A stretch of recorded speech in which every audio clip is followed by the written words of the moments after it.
The need to blink made my eyes water till finally I closed them. And when I opened my eyes again for the next round, I saw Jay was watching me, his gaze fixed, unwavering. The diffused light stripped the years away from him. I could see the man from my youth sitting across another candlelit table, across time itself, the man who made me laugh as he inadvertently mispronounced Bidet, which became my pet name for him for a few years. Bibet, I used to call him, and he in turn called me Juju, an abbreviation for Jujube. I hope I pronounced that correct, yeah. A small fruit that tasted like a mix of apples and dates. I glanced back at the candle but couldn't stop my gaze from repeatedly sliding back to him.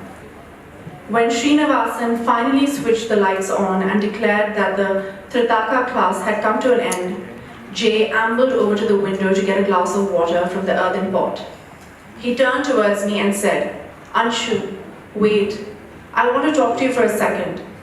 Vivan and Jenna were waiting for me near the door, but I waved them onward and walked towards my ex-husband. "I just want to say I'm sorry. She had no business making all those statements, even at the clinic. I really don't know what to say." "It's all right, Jay. Everyone would have got to know sooner or later, I guess. I just wish I had the opportunity of choosing when to tell them myself." "I can only apologize on her behalf, Anshu. She's not easy to handle, but I'm going to talk to her."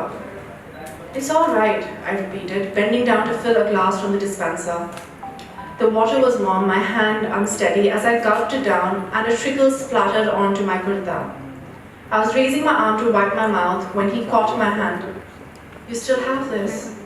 A tiny circle of gold, a wreath wrapped around my finger.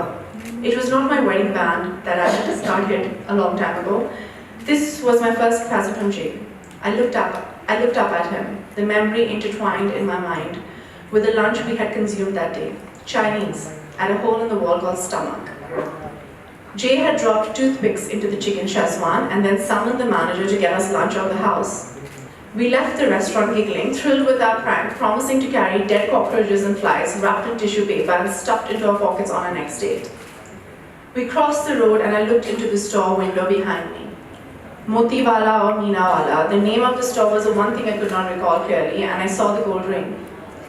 He bought it for me. "Do you remember?" he said, his voice echoing in the empty yoga pavilion.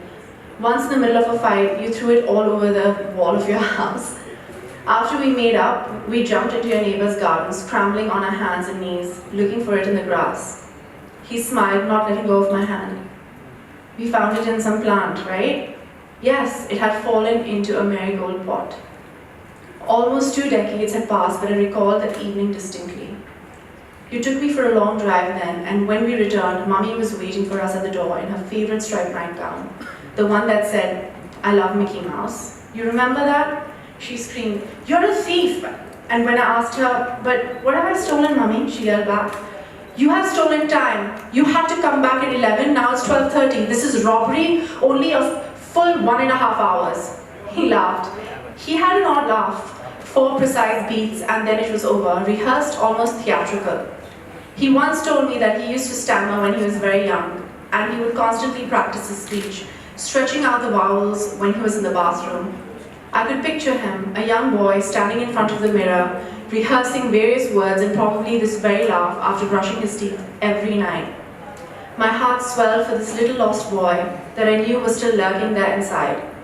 I looked down at the ring, my hand still clasped within his, and I said, "I'm used to it on my hand. Something's become a habit." We walked back together to the main building, ghosts in rustling white, walking in the darkness, unhurried, both making a tally of the things we had lost, things that would never be found at the bottom of flower pots.